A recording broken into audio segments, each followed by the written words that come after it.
In the beginning, God created the heavens and the earth.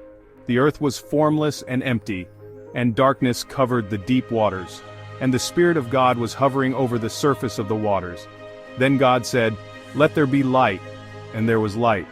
God saw that the light was good, and he separated the light from the darkness. God called the light day and the darkness night, and evening passed and morning came, marking the first day. Then God said, "Let there be a space between the waters to separate the waters of the heavens from the waters of the earth." And that is what happened. God made this space to separate the waters of the earth from the waters of the heavens. God called the space sky. And evening passed and morning came, marking the second day. Then God said, "Let the waters beneath the sky flow together into one place, so dry land may appear." And that is what happened. God called the dry ground land and the waters seas. And God saw that it was good. Then God said, "Let the land sprout with vegetation, every sort of seed-bearing plant, and trees that grow seed-bearing fruit." And that is what happened. The land produced vegetation, all sorts of seed-bearing plants and trees with seed-bearing fruit, and God saw that it was good. And evening passed and morning came, marking the third day. Then God said, "Let lights appear in the sky to separate the day from the night." God made two great lights, the larger one to govern the day, and the smaller one to govern the night. He also made the stars.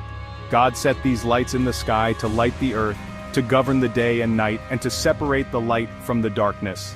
And God saw that it was good, and evening passed and morning came, marking the fourth day. Then God said, "Let the waters swarm with fish and other life.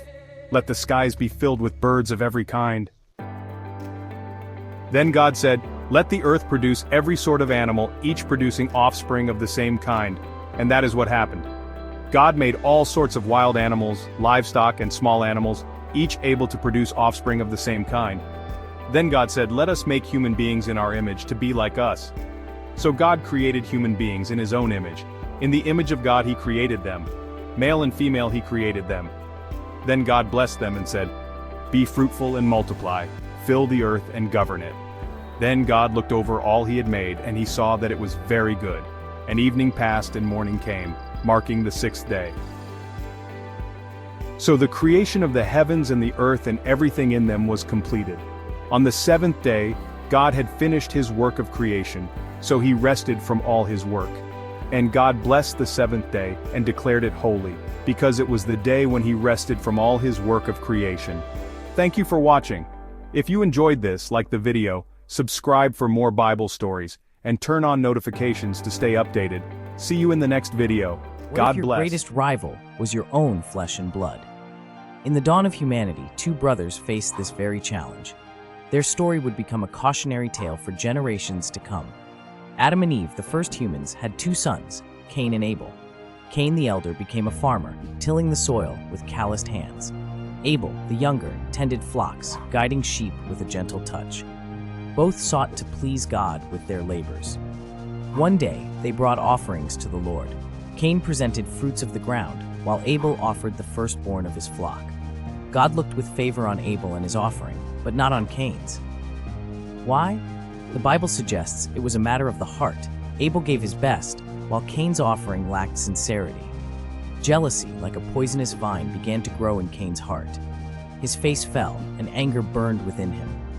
God saw Cain's struggle and warned him, "Why are you angry? Why is your face downcast? If you do what is right, will you not be accepted? But if you do not do what is right, sin is crouching at your door. It desires to have you, but you must rule over it." Genesis 4:6-7. But Cain didn't heed God's warning. Instead, he invited Abel to the field where no one could see them. There, in a moment of rage, Cain struck his brother down. The first murder in human history was born of envy. Soon after, God confronted Cain, asking, "Where is your brother Abel?" Cain's response echoes through time, "I don't know. Am I my brother's keeper?" But God knew. The very ground cried out, stained with Abel's blood. God's judgment was swift and severe. He cursed Cain, declaring that the ground would no longer yield its crops for him. Cain would become a restless wanderer, marked to prevent others from killing him. As he departed into exile, Cain cried out, "My punishment is more than I can bear." This ancient tale speaks volumes today. It warns us about the dangers of unchecked jealousy and the importance of sincere worship. It reminds us that our actions have consequences, not just for ourselves, but for those around us. And it challenges us to be our brother's keeper, to look out for one another in a world that often pits us against each other. As we reflect on Cain and Abel's story, let's examine our own hearts. Are we offering our best to God and to others? Are we letting envy guide our actions? Remember, we have the power to choose love over hate, generosity over selfishness. If you enjoyed this video, don't forget to like, subscribe, and share for more stories and insights. Have you ever wondered why there are so many languages in the world? Imagine a time when everyone spoke the same tongue, understood each other perfectly, and worked together in harmony. Now, picture that unity being shattered in an instant. This is the story of the Tower of Babel, a tale of human ambition, divine intervention, and the birth of the world's diverse languages and cultures. Our story begins in the land of Shinar, in ancient Mesopotamia, not long after the Great Flood. The descendants of Noah had multiplied and spread across the fertile plains. They were united by a common language, a shared purpose, and an unshakable belief in their own capabilities. One day, a group of leaders came together with a grand vision. "Come," they said, "let us build ourselves a city with a tower that reaches to the heavens so that we may make a name for ourselves and not be scattered over the face of the whole earth." Their words, recorded in Genesis 11:4, reveal the dual nature of their ambition, to achieve greatness and to maintain unity. The people rallied behind this audacious plan. They began to make bricks, burning them thoroughly to create strong building materials. They used tar for mortar, ensuring their structure would stand firm against the elements. As the city grew and the tower stretched skyward, a sense of pride swelled within the hearts of the builders. Day by day, the tower climbed higher. Its spiraling form became a testament to human ingenuity and cooperation. The people believed that nothing was beyond their reach. They dreamed of touching the heavens, of making themselves equal to God. Their ambition knew no bounds. Their unity seemed unbreakable. But as the tower rose, so did the concern of the divine. The Lord looked down upon the city and the tower that mortals were building. He saw their pride, their ambition, and their potential for even greater feats. In Genesis 11:6-7, God says, "If as one people speaking the same language they have begun to do this, then nothing they plan to do will be impossible for them. Come, let us go down and confuse their language so they will not understand each other." In a moment that would change the course of human history, God acted. Suddenly, the once unified workforce found itself in chaos. Workers called for tools, but their requests were met with confusion. Architects tried to explain their plans, but their words fell on uncomprehending ears. The air filled with a cacophony of new and unfamiliar sounds as each person spoke in a language unintelligible to others. Imagine the scene: lifelong friends unable to communicate, families struggling to understand one another, and the grand project grinding to a halt. The once mighty tower, a symbol of their unity and ambition, now stood as a monument to their confusion and division. Unable to continue their work or even live together in harmony, the people had no choice but to abandon their grand project. They scattered across the earth, forming separate communities based on their new linguistic groups. This dispersion led to the development of diverse cultures, traditions, and ways of life that we see in our world today. The city and its unfinished tower came to be known as Babel, which sounds like the Hebrew word for confused. It's a name that encapsulates the dramatic turn of events, from a place of unity and ambition to one of confusion and dispersal. But what lessons can we draw from this ancient tale? First, it warns against the dangers of unchecked pride and ambition. The people of Babel sought to make a name for themselves, to elevate their status to that of God. Their hubris led to their downfall, reminding us of the importance of humility and recognizing our place in the grand scheme of things. Secondly, the story highlights the power of language. It shows how crucial communication is for cooperation and unity. In our modern globalized world, we often take for granted our ability to bridge language barriers. Yet, miscommunication and misunderstanding continue to be sources of conflict and division. The Tower of Babel also raises questions about the nature of diversity. While the confusion of languages initially appears as a punishment, it ultimately led to the rich tapestry of human cultures we see today. Perhaps there's a hidden blessing in our differences, a divine plan to create a world of varied perspectives and experiences. Moreover, the story invites us to reflect on our own towers, the projects, ambitions, and goals we pursue. Are we building them for the right reasons? Are we seeking to serve others and honor God, or are we driven by a desire for personal glory? In our modern world, we've achieved feats that the people of Babel could only dream of. We've built skyscrapers that truly scrape the sky, sent people to walk on the moon, and created a global network that connects billions of people. Yet, the lessons of Babel remain relevant. We must balance our ambitions with humility, our progress with wisdom, and our unity with respect for diversity. The story of the Tower of Babel, brief as it is in the Bible, has had a lasting impact on human consciousness. It has inspired countless works of art, literature, and philosophy. It continues to provoke thought and discussion about the nature of language, the dangers of pride, and the challenges of human cooperation. As we conclude our journey through this ancient tale, let's remember that while we may speak different languages and come from diverse cultures, we are all part of the human family. Our differences need not divide us. Instead, they can enrich our collective experience and broaden our understanding of the world. The unfinished Tower of Babel stands as a powerful symbol, a reminder of human potential, the consequences of pride, and the beauty of our diversity. It challenges us to build bridges of understanding across our differences, to approach our ambitions with humility, and to recognize the value in every language, every culture, and every individual. So the next time you encounter someone who speaks a different language or comes from a different culture, remember the Tower of Babel. In our differences, we find the true richness of human experience. And in our unity, tempered by humility and mutual respect, we can achieve great things, not by reaching for the heavens, but by working together here on earth. Imagine standing before an impenetrable fortress, its walls stretching high into the sky.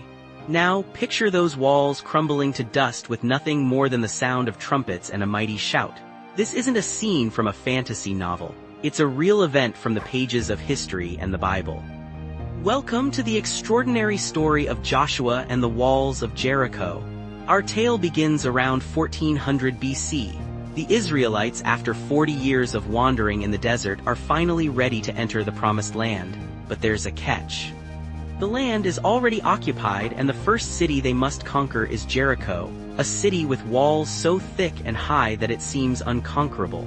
Leading the Israelites is Joshua, a man chosen by God to succeed Moses. Joshua isn't just any leader, he's a man of unwavering faith and courage. As they approach Jericho, Joshua receives a visit from an unexpected source, the commander of the Lord's army. This divine encounter reassures Joshua of God's presence and power in the coming battle. Now, if you're expecting a typical siege with battering rams and scaling ladders, you're in for a surprise. God's battle plan is unlike anything in military history. He instructs Joshua to have the Israelite army march around the city once a day for 6 days, with 7 priests carrying trumpets made from ram's horns walking ahead of the Ark of the Covenant. Can you imagine the scene? The people of Jericho watching from their walls as this strange procession circles their city day after day. They must have been puzzled, perhaps even amused. But on the 7th day, things change dramatically. On this final day, God commands the Israelites to march around the city 7 times. After the 7th circuit, the priests are to give one long blast on their trumpets, and all the people are to give a mighty shout. It's a test of faith and obedience. Will Joshua and the Israelites trust in this unconventional battle plan? As the Bible tells us in Joshua 6:20, when the trumpets sounded, the army shouted, and at the sound of the trumpet, when the men gave a loud shout, the wall collapsed. So everyone charged straight in and they took the city. In a moment, the seemingly impregnable walls of Jericho come crashing down, not by human might but by divine power. This miraculous victory isn't just about conquering a city. It's a powerful demonstration of what can happen when we put our faith in God and follow His instructions. even when they seem illogical to us. The fall of Jericho sets the stage for the Israelites' conquest of Canaan, fulfilling God's promise to give them the land. But the story doesn't end with the fall of the walls. Before the battle, Joshua had instructed the Israelites that everything in the city was to be devoted to the Lord. They were not to take any plunder for themselves. This command emphasizes the spiritual nature of their conquest. It wasn't about personal gain, but about fulfilling God's plan. There's one exception to this rule of destruction: Rahab, a Canaanite woman who had sheltered Israelite spies before the battle. Her faith in the God of Israel saves her and her family, demonstrating God's mercy even in judgment. Rahab's story reminds us that faith can come from unexpected places and that God's plan of salvation extends beyond national boundaries. The fall of Jericho had a lasting impact on Israelite history. It established Joshua as a worthy successor to Moses and proved to the Israelites that God was indeed with them in their conquest of Canaan. This event became a cornerstone of their national identity, a reminder of God's power and faithfulness. But what does this ancient story mean for us today? The walls of Jericho can be seen as a metaphor for the obstacles we face in our own lives, challenges that seem insurmountable. Just as the Israelites had to trust in God's unusual battle plan, we too are often called to step out in faith, even when the path forward seems unclear or illogical. Moreover, the story teaches us about the power of perseverance. The Israelites didn't see results for 6 days, but they kept marching. In our own lives, we may not see immediate results from our efforts or prayers, but this story encourages us to keep marching, to keep believing. Finally, the fall of Jericho reminds us that with God, nothing is impossible. The same God who brought down those ancient walls is still at work today, ready to do the miraculous in our lives when we put our trust in Him. So the next time you face your own walls of Jericho, whether it's a difficult situation at work, a challenging relationship, or a personal struggle, remember Joshua and the Israelites. Keep marching, keep believing, and be ready for God to do the impossible. After all, if God can bring down the walls of Jericho with a shout, imagine what He can do in your life.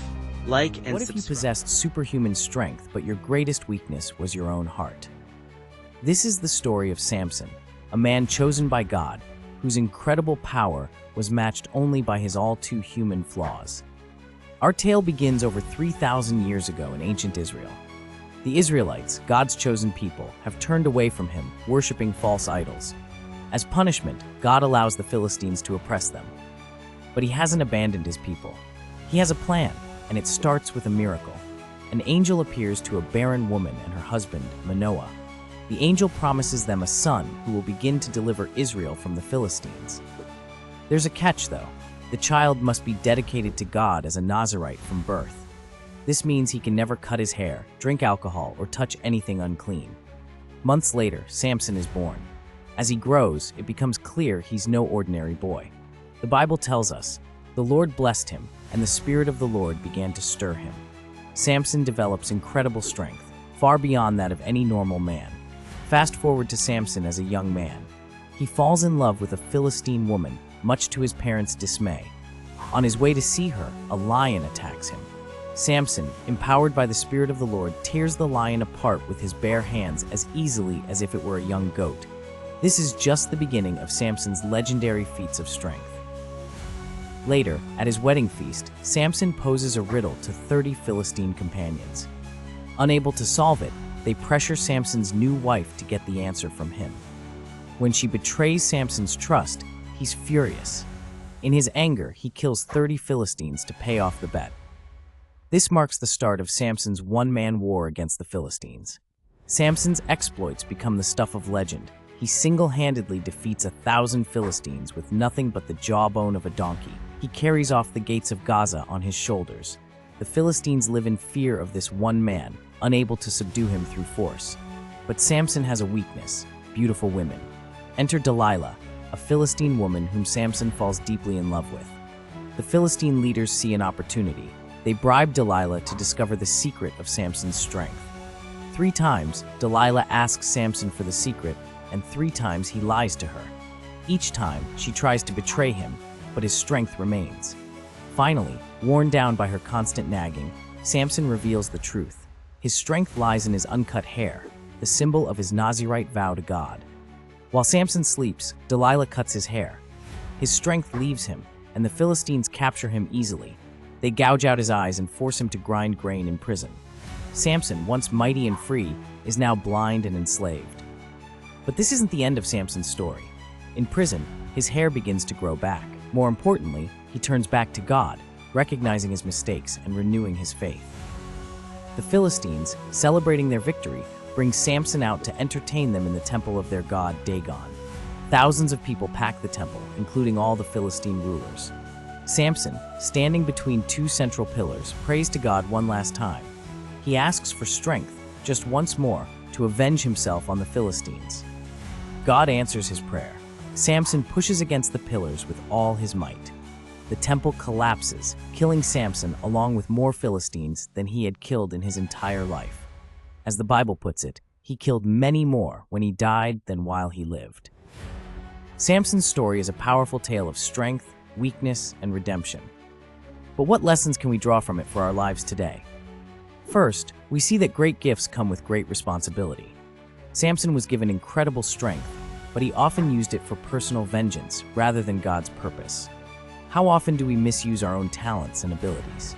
Second, Samson's story warns us about the dangers of pride and arrogance. Despite his strength, Samson was vulnerable to flattery and manipulation. He repeatedly ignored wisdom and followed his own desires, leading to his downfall. Third, we learn about the power of temptation. Samson's weakness for women repeatedly led him into trouble. In our own lives, we must be aware of our vulnerabilities and guard against them.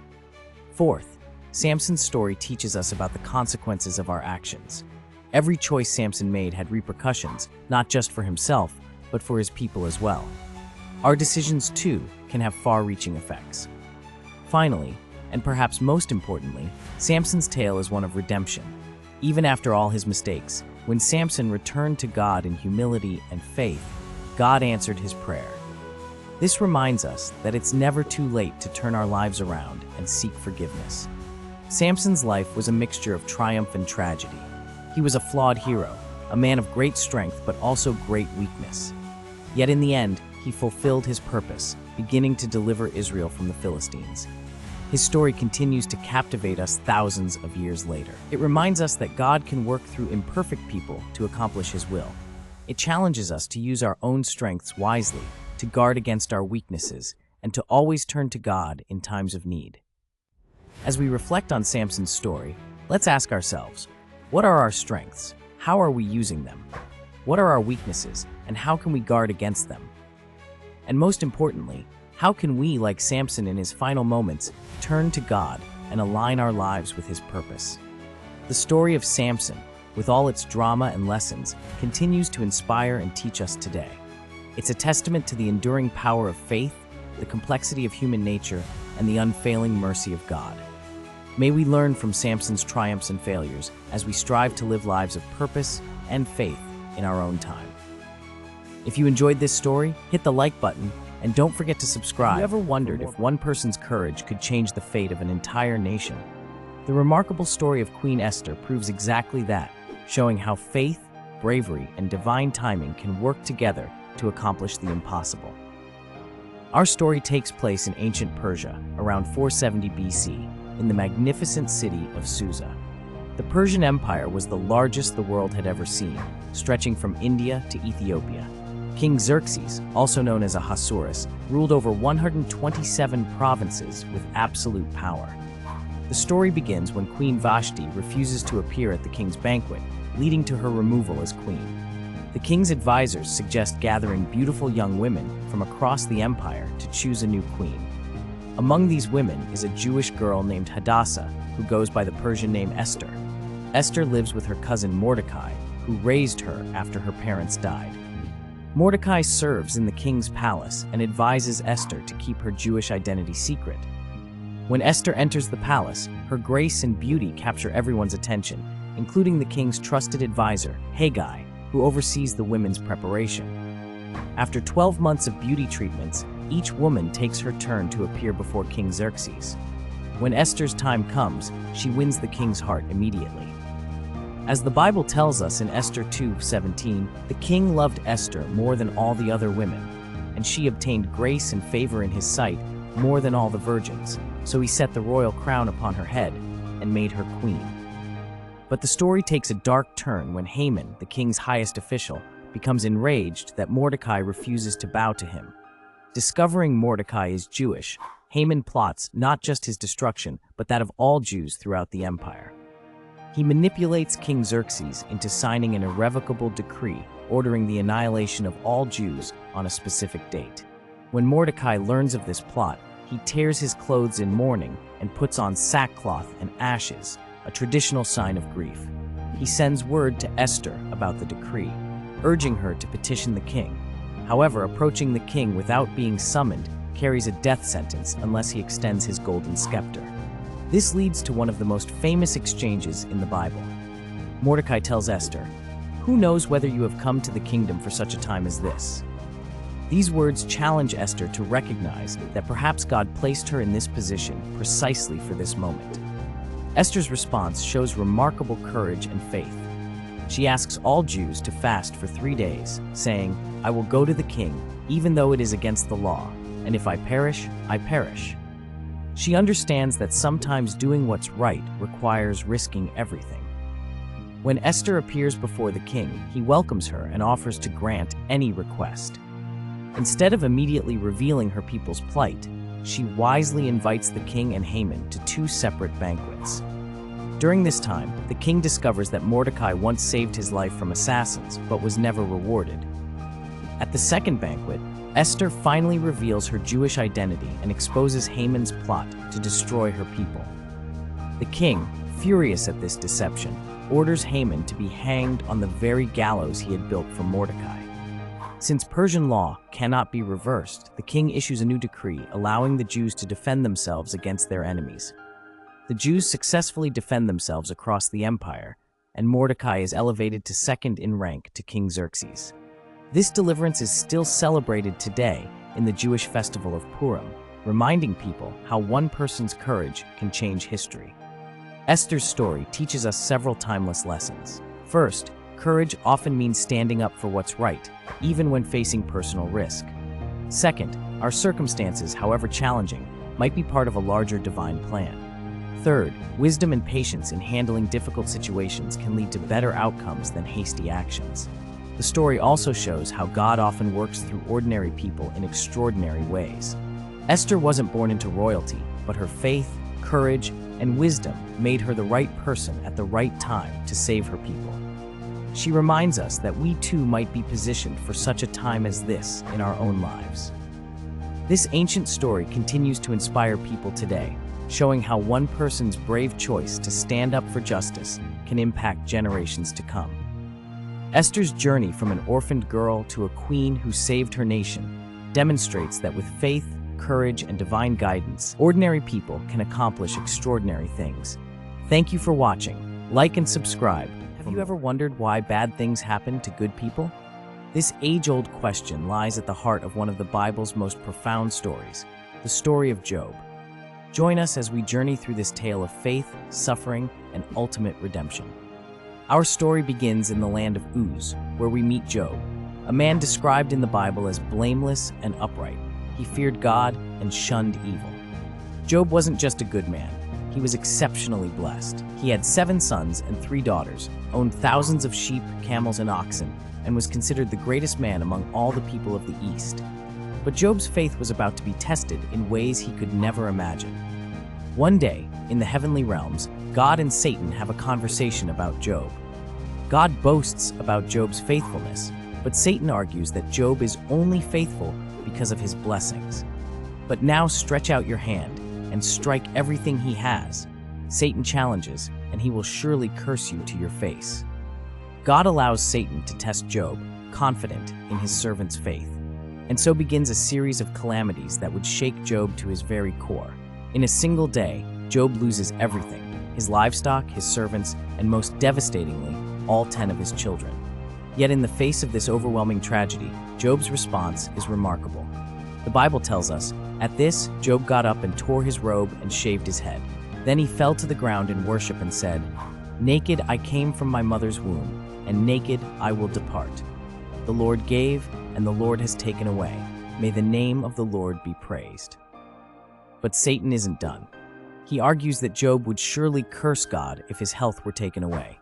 So God allows Satan to afflict Job with painful sores from the soles of his feet to the crown of his head. Job's suffering is so great that he scrapes himself with a piece of broken pottery as he sits among the ashes.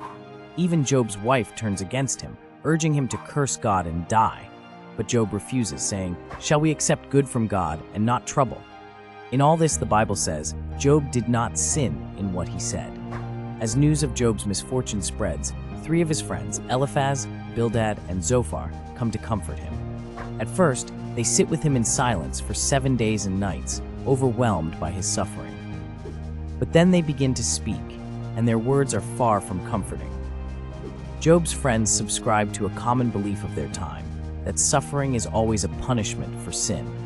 They urge Job to repent, convinced that he must have done something to deserve this fate. But Job maintains his innocence, growing increasingly frustrated with their accusations and with God's silence. Through a series of poetic dialogues, Job wrestles with deep questions about the nature of suffering, divine justice, and human existence. He longs to make his case before God, crying out, "Oh, that I knew where I might find him, that I might come even to his seat." As Job and his friends debate, a young man named Elihu, who has been listening silently, speaks up.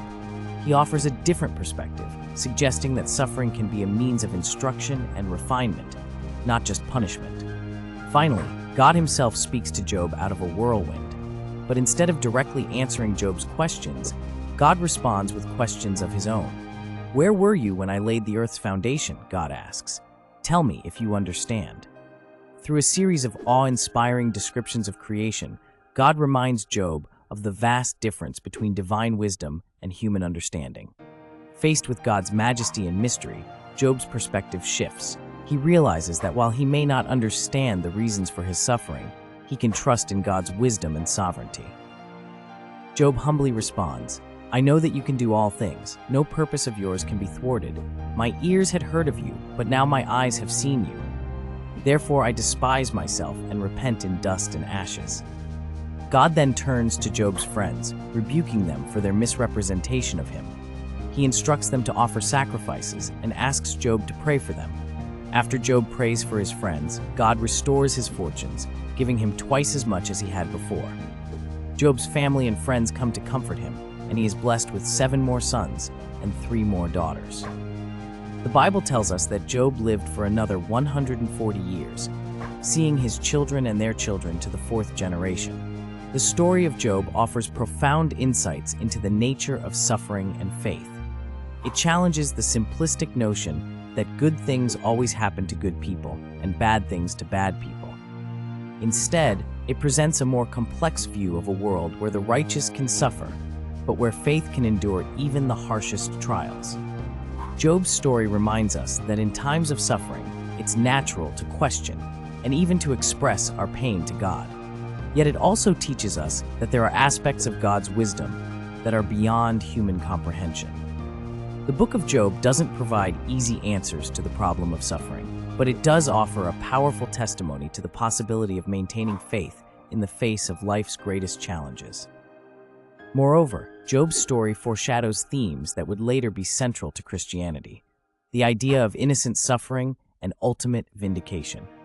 Many theologians see parallels between Job and Jesus Christ, who suffered not for his own sins, but for the redemption of others.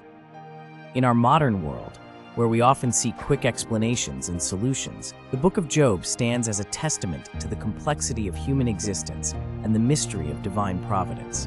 It encourages us to approach life's trials with humility, perseverance, and an unwavering trust in God's ultimate goodness.